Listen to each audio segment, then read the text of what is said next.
తెలంగాణ రైతాంగ సాయుధ పోరాట వార్షికోత్సవాలు తెలంగాణ రైతాంగ సాయుధ పోరాట వార్షికోత్సవాలు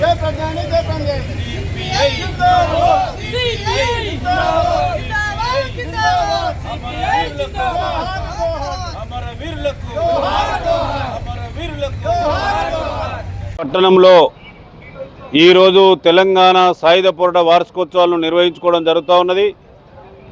ఈ అమరవీరులకు సంబంధించినటువంటి తెలంగాణ గడ్డ మీద జరిగినటువంటి ఈ పోరాటానికి సంబంధించినటువంటి అంశాలు ఇవాళ 11 నుంచి 17 వరకు తెలంగాణ రైతాంగ సాయుధ పోరాట వార్షికోత్సవాల సందర్భంగా ఈ వారోత్సవాలు నిర్వహించాలని చెప్పి సిపిఐ పిలుపునివ్వడం జరిగింది.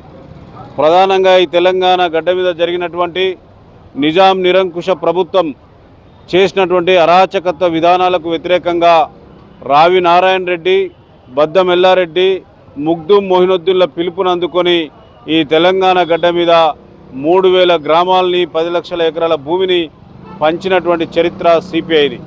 కనుక ఆనాటి వీర తెలంగాణ ఛాయలన్నింటినీ కూడా పాఠ్య పుస్తకాల్లో చేర్పించాలని చెప్పి సిపిఐ తెలంగాణ రాష్ట్ర సమితి డిమాండ్ చేస్తూ ఉన్నది. అంతేకాకుండా ఇవాళ ఈ 78 సంవత్సరాల కాలంలో పాలకులు రాజ్యాధికారంలోకి వచ్చి ఇవాళ ఎన్నికల సందర్భంగా ఇచ్చినటువంటి వాగ్దానాలను విస్మరిస్తూ ఉన్నారు. ప్రధానంగా టీఆర్ఎస్ పార్టీ అధికారంలోకి వచ్చే ముందు రావి నారాయణ రెడ్డి, బద్దం ఎల్లారెడ్డి, ముగ్దుం మొహినుద్దీన్ల చరిత్రను చెప్పుకొని ఓట్లు దండుకోవడం జరిగింది.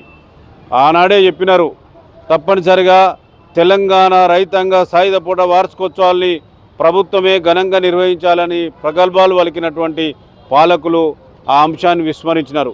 కనుక ఇప్పుడు ప్రజాప్రభుత్వంగా ఏర్పడినటువంటి కాంగ్రెస్ ప్రభుత్వమైన పక్క రాష్ట్రాలలో ఇవాళ మహారాష్ట్రలో కానీ కర్ణాటకలో కానీ ఈ తెలంగాణ గడ్డ మీద జరిగినటువంటి ఈ విరోచితమైనటువంటి పోరాట ఛాయల్ని ఆ ప్రాంతం కూడా ఉమ్మడిగా ఉన్నది కనుక అక్కడ ప్రభుత్వాలు అధికారికంగా నిర్వహిస్తూ ఉన్నాయి.